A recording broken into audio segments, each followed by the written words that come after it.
Madame, Monsieur, bonjour, bienvenue dans ce JT de l'Agglo 2012. Souvenez-vous, c'était il y a un an, nous faisions le premier bilan de Montélimar-Sésame, votre communauté d'agglomération. 12 mois plus tard, sous l'impulsion des élus de l'Agglo, de nouveaux projets nombreux ont vu le jour. Sommaire. L'Agglo est une terre de sport, la preuve, les 2126 participants de la cyclosportive, la Corima Drôme Provençal d'abord, et puis rencontre ensuite avec d'autres sportifs impatients de découvrir le futur stade d'athlétisme en cours de réalisation. Du sport et de la culture, forcément, le Sésame Festival, moment inoubliable avec des rires, des paillettes et puis le concert de Christophe Mahé devant 8000 fans. Et puis présentation d'un des grands chantiers d'assainissement du territoire et des conteneurs semi-enterrés pour les déchets. Le logement, construction, rénovation, accès à la propriété, nous ferons le point sur les nombreuses actions de l'Agglo en la matière. Et nous l'évoquions l'année dernière, depuis des dizaines de chiens et de chats y ont été accueillis. Visite de l'espace animalier. Et puis enfin, c'est incontournable, l'Agglo et son dynamisme économique, illustration avec, entre autres, ses parcs d'activités et le lancement de la concertation sur la future gare Montélimar-TGV. Mais d'abord, direction la Coucourde, lieu de la future crèche intercommunale. C'est sur un terrain de la Coucourde que la 8e crèche va être réalisée fin 2012. Les tout-petits du territoire vont pouvoir compter sur un nouveau lieu d'accueil d'une capacité de 15 places situé près des écoles maternelles et primaires de la commune. 672 enfants sont déjà accueillis sur les autres structures, ce qui fait de l'Agglo la meilleure offre de garde du département. Un service complété par les 6 accueils de loisirs qui font le bonheur de plus de 1000 enfants. 2011, année de la petite reine. Son nom, la cyclotourisme Corima Drôme Provençal, deuxième du nom. Inspiré par l'étape locale du Tour de France, plus de 2000 participants ont cherché à se distinguer du peloton. La Corima Drôme Provençal est une épreuve cyclosportive organisée par le Saint-James Vélo Club et soutenue par l'Agglo. On vient de Narbonne et Perpignan. D'Aix-en-Provence. Nous sommes en anglais, de la fille. Ouverte à tous, 135, 105 ou 50 km, c'est selon son niveau et son envie. Plus de 2000 participants se sont élancés, des cyclistes d'autant plus méritants que la pluie s'est invitée à la fête. L'Agglo, futur royaume des athlètes également, avec la naissance prochaine d'un stade digne de ce nom et unique dans la région, accessible à tous, y compris aux personnes à mobilité réduite. Présentation de cet équipement tourné vers l'avenir. Ce sera le premier stade de Drôme-Ardèche entièrement dédié à la discipline. En janvier 2011, c'est le président de la Fédération française d'athlétisme lui-même qui était venu saluer le projet. Quand j'ai appris que cette collectivité allait faire un stade d'athlétisme neuf, entièrement dédié à l'athlétisme, c'est comme très très rare aujourd'hui. Généralement, on partage des stades avec du football et du rugby, mais c'est rare qu'il y ait un stade complètement utilisé que par l'athlétisme. Donc je me suis dit, c'est important, il faut y aller. La construction du stade fait l'unanimité. Je pense à tous les gens qui œuvrent sur l'athlétisme depuis des années, des dizaines d'années sur Montélimar. Et je pense que là, on peut vraiment toucher du doigt maintenant quelque chose qui va servir pour à la fois les scolaires, à la fois les clubs.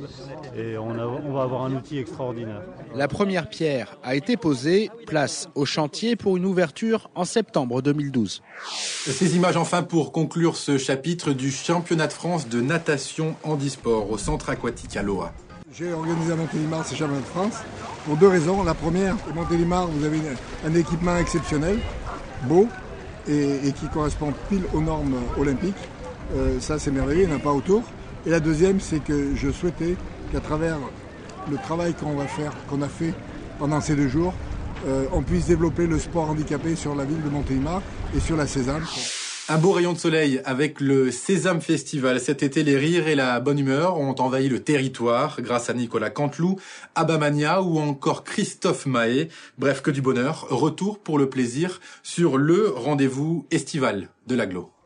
Au total, près de 20 000 personnes ont assisté aux 13 concerts du Sésame Festival, dont 8 000 pour le seul concert de Christophe Mahé. C'est pas le bonheur, moi je rêve d'amour, on doit rêver plus là.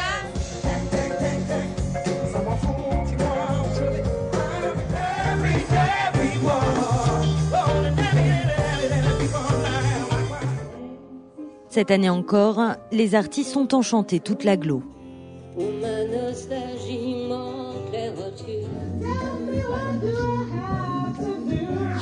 Ça s'appelle Itinérance. Vous l'avez peut-être découvert en 2011. C'était une première. Un événement culturel exceptionnel qui s'installera désormais chaque année. En voici un avant-goût avec la bande-annonce.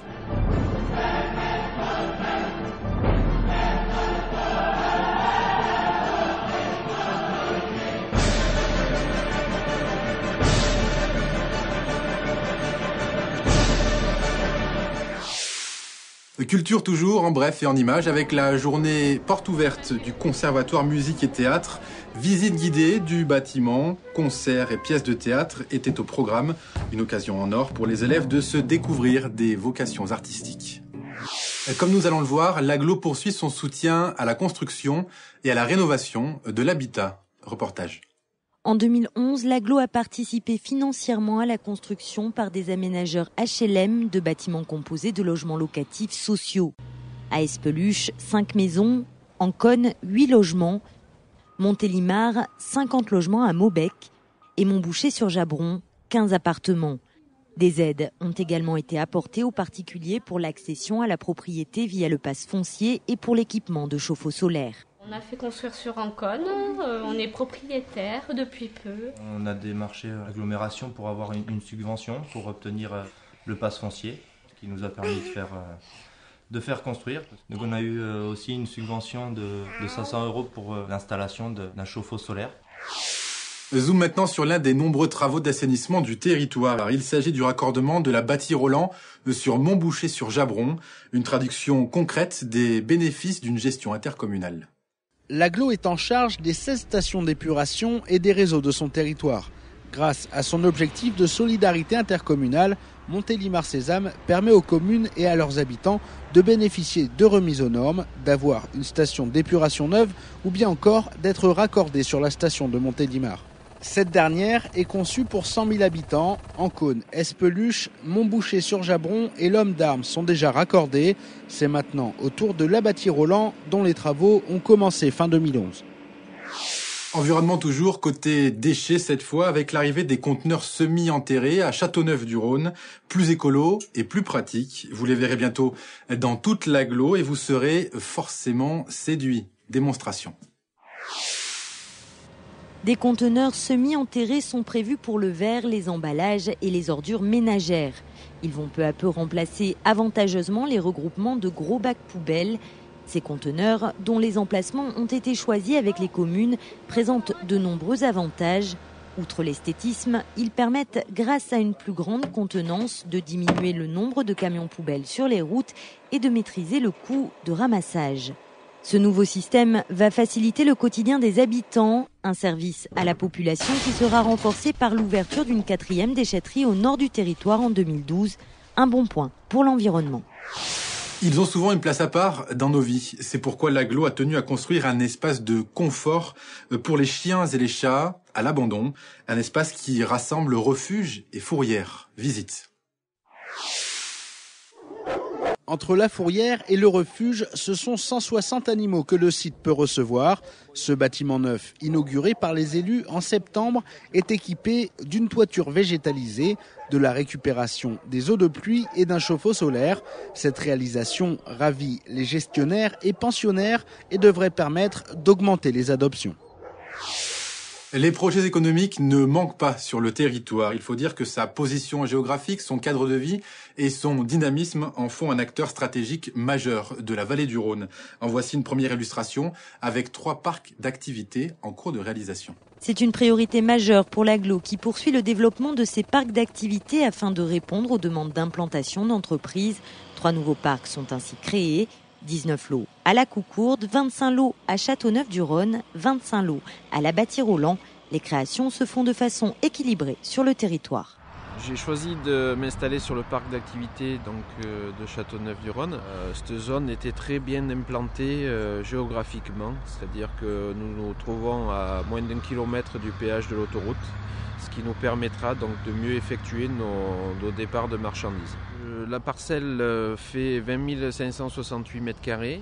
Alors les avantages de ce positionnement, c'est à la fois de se rapprocher des grands axes autoroutiers, mais aussi de retrouver de la main-d'œuvre plus facilement par rapport au développement de la ville de Montélimar.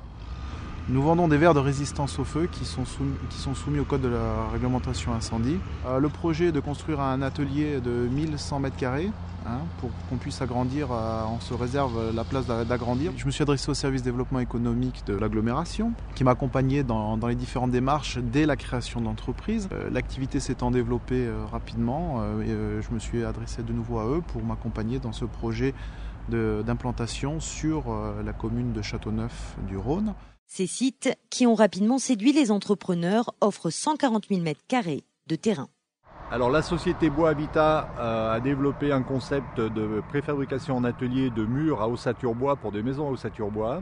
Nos locaux donc de Bois Habitat sont au rez-de-Saulx et il nous a paru intéressant de nous installer à la Coucourde sur une zone qui a donc une vue sur la nationale avec beaucoup de passages et qui va nous permettre de développer notre image à destination des particuliers. Le développement de nouveaux parcs d'activités va se poursuivre. Montélimar-Sézanne, c'est aujourd'hui plus de 4000 entreprises, 7% de nouveaux emplois par an et l'un des territoires les plus dynamiques de la vallée du Rhône. Arrêtons-nous maintenant sur l'avancée des travaux du Palais des Congrès. Reportage. L'ancienne piscine Kennedy, située au sud du projet, a été détruite. Un parking de 139 places l'a remplacée. C'est sur le parking nord de l'espace Mistral que le plus gros de la construction va être réalisé. Ouverture prévue en 2013. L'espace Mistral, justement, lieu d'accueil du second forum de l'emploi, une édition placée sous le signe du plus. Plus d'entreprises présentes, donc plus d'emplois proposés, le tout dans une ambiance conviviale. Regardez.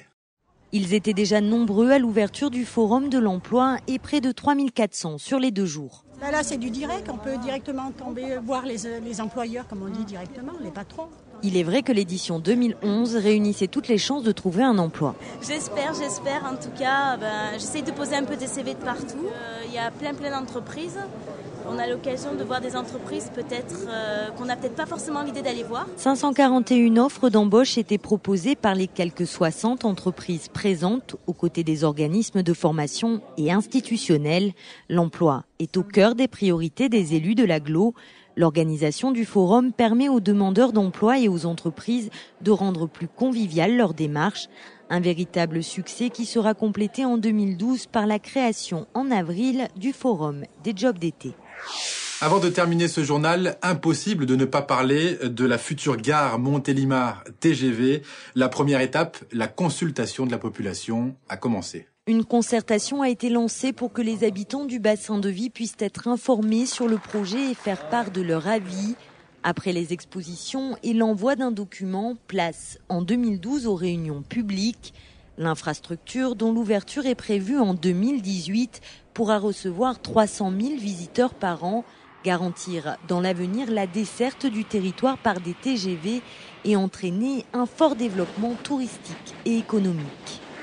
Fin de ce journal, merci de l'avoir suivi. N'oubliez pas, une seule adresse pour retrouver toute l'actu de l'agglomération, www.montélimar-sézanne.com.